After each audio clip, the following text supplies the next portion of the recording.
Hello guys, इस video में हम लोग सॉल्व करेंगे JEE advance problems of isomerism as well as IUPAC nomenclature. तो इसमें टोटल हम एक्चुअली 5 क्वेश्चन सॉल्व करेंगे। तो जो भी आपके करेक्ट आंसर्स आएंगे तो उनको आप ज़रूर कमेंट सेक्शन में मुझे बताएं। ओके, तो आइए शुरू करते हैं with these 2 questions. In 2 questions के लिए आपके पास टाइम है अप्रॉक्सीमेटली 5 मिनट्स, तो please try them out.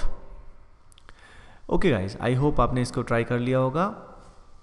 So the correct answer for the first one is A, and the correct answer for the second one is also A।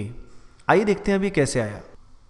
तो देखिए, इन questions में एक trick रहता है। जैसे बाकी सब ज्योमेट्रिकल आइसोमेरिज्म शो कर रहे हैं, जैसे यहाँ पे ये B जो है ये GI शो कर रहा है इस पर्टिकुलर सिस्टम के अक्रॉस, जिसमें दोनों मिथाइल अगर वेज में आते हैं तो यहाँ बनेगा सिस, और अगर एक वेज में एक डैश में आता है तो यहाँ बनेगा ट्रांस। इस पाई बॉन्ड के अक्रॉस GI पॉसिबल नहीं है, पर इसके अक्रॉस GI पॉसिबल है। C जो है इसमें पाई बॉन्ड के क्रॉस GI पॉसिबल है, क्योंकि यहाँ जो सब्स्टिट्यूएंट है वो डिफरेंट है और यहाँ जो सब्स्टिट्यूएंट्स है दे आर डिफरेंट। हम एक एटम को ना देख के पूरे ग्रुप को देखते हैं।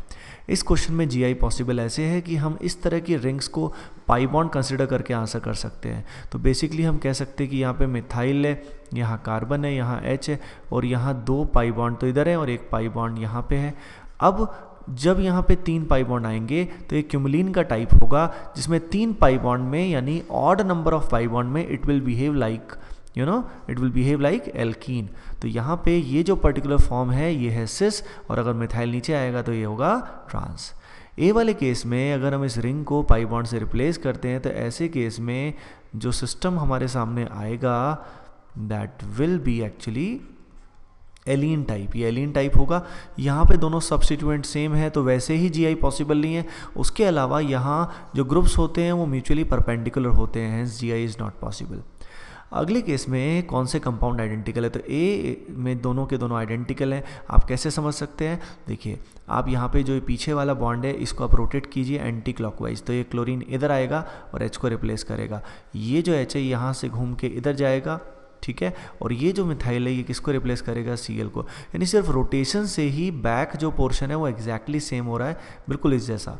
सिमिलरली यहाँ पे अगर हम देखें तो यहाँ पे हम इसको अगर क्लॉकवाइज घुमाएंगे तो हमें मिल जाएगा कि ये एग्जैक्टली सेम है। मिथाइल यहाँ पे जाएगा, Cl इधर और H इधर जाएगा। यानी जस्ट बाय रोटेशन अगर दोनों कंपाउंड आइडेंटिकल आ जाते हैं it means they are actually identical.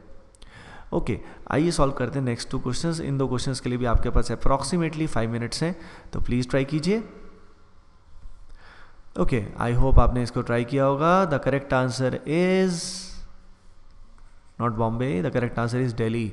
कौन सा कंपाउंड यहाँ पे ऑप्टिकल आइसोमेरिज्म शो करेगा, तो देखिए जिन कंपाउंड्स में कायरल सेंटर होता है वो ऑप्टिकल आइसोमेरिज्म ज़रूर शो करते हैं। तो यहाँ पे देखिए इसमें ये सेंटर कायरल है, hence it will show optical isomerism, जिसमें ये मिथाइल एक बार अगर वेज में गया तो एक आइसोमर बनेगा और अगर ये डैश में गया तो इसका एनांशोमर फॉर्म होगा। आइए करते हैं क्वेश्चन नंबर जो 4 है, इसमें इसका correct IUPAC name will be B, Bombay is the correct answer. ये जो चेन आपको दिखाई दे रही है ये इसकी पेरेंट चेन है। पेरेंट चेन में जो पेरेंट फंक्शनल ग्रुप है वो कौन सा होगा, यहाँ पे एस्टर होगा। अब इसमें अगर हम ध्यान दें तो एस्टर पे ये लोकेंट है, इसको हम सबसे पहले लिखते हैं, ये रूल होता है। तो यहाँ पे O के रिस्पेक्ट में this is number 1, this is number 2, this is number 3, तो इसका नाम हो गया 2-क्लोरोसाइक्लोप्रोपिनाइल। उसके बाद नंबरिंग जब हम यहाँ से करेंगे तो हम किस तरफ जाएंगे, लेफ्ट साइड में जाएंगे, क्योंकि पाई बॉन्ड की प्रायोरिटी ज़्यादा रहेगी बाकी सब्स्टिट्यूएंट से, ठीक है। अब उसके बाद यहाँ पे जो नाम आएगा आप देख ही पा रहे हो, 4 पे आएगा क्लोरो, 6 पे आएगा फ्लोरो, 5 पे आएगा 2-ऑक्सो। 2-ऑक्सो मतलब ये जो है इसको ऑक्सो बोलते हैं, तो 2-ऑक्सो इथाइल इसका नाम होगा। साइक्लोहेक्स 2 इन और 1 पे जो है इसको बोलेंगे कार्बोक्सिलेट। आइए करते हैं लास्ट क्वेश्चन, ये है टोटोमर्स का क्वेश्चन। इस क्वेश्चन में आपसे इनॉल कंटेंट का कंपैरिजन पूछा गया है।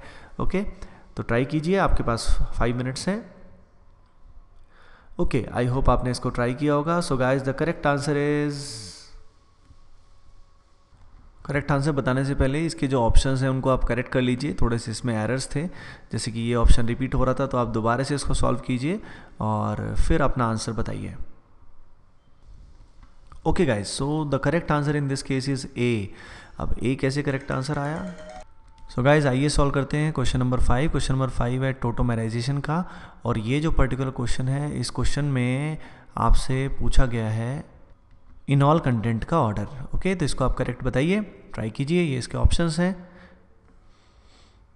Okay, so guys the correct answer is B. Why the B is correct answer? तो देखिए यहाँ पे जब आप इनॉल फॉर्म बनाएंगे तो इनॉल फॉर्म जो बनेगा उसमें यहाँ पे पाई बॉन्ड आएगा और ये पाई बॉन्ड ब्रेक हो जाएगा, जिससे कुछ इस तरह का इनॉल बनेगा। अब ये जो इनॉल फॉर्म एक्चुअली बना, इसमें ये रिंग क्या बन रही है? एरोमेटिक।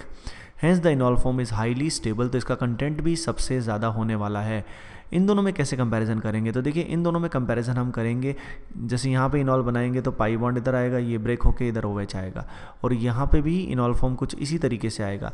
लेकिन कीटोन में जो क्या होता है, अल्फा H होता है, उसकी एसिडिक स्ट्रेंथ ज़्यादा होती है, यानी यहाँ का जो अल्फा हाइड्रोजन है वो ज़्यादा एसिडिक है, हैंस इसको रिमूव करना आसान होगा और उसके बेसिस पे इनॉल ईजिली फॉर्म हो जाएगा।